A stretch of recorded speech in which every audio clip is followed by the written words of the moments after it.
Hey guys! Welcome back to our channel where we share valuable insights on how to make money, and today we're going to be diving into the world of pickup trucks. Yes, you heard that right. If you own a pickup truck, you can make money with it in various ways. That's what we're going to be exploring in this video. Method 1. Hauling and moving services. One of the easiest and most common ways to make money with a pickup truck is by providing hauling and moving services. People often need help to move their furniture or other household items from one location to another, and that's where your pickup truck comes in handy.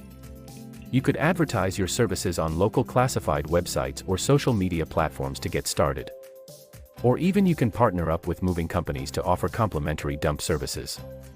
Method 2. Delivery services. The next great way to make money with your pickup truck is by offering delivery services.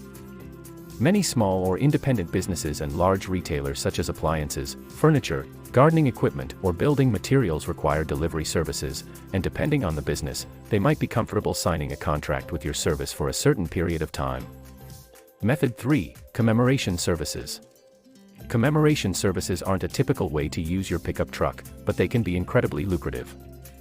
People often want to commemorate a significant other, a beloved pet, or a cherished memory by placing the traditional flowers, wreaths, and other commemoratives around the city. Oftentimes, especially in rural areas, there is lack of service providers with infrastructure that can reliably meet this need. All you need is to advertise on social media platforms or obtain a permit from your local authorities, then create a unique and personal touch to your services using your pickup truck. Method 4. Lawn care and landscaping services. Many homeowners and businesses regularly need lawn care or landscaping services, and that's where your pickup truck can come in handy. You can use it to transport tools, equipment, plants, and materials from one location to another. Team up with a landscaping agency or create your own and start advertising your services in your neighborhood, schools, or business areas. And that's it. There you go guys, a comprehensive guide on how to make money with your pickup truck. You don't have to keep the truck idling in your garage when you can make a living out of it. These are just a few of the many ideas you can explore.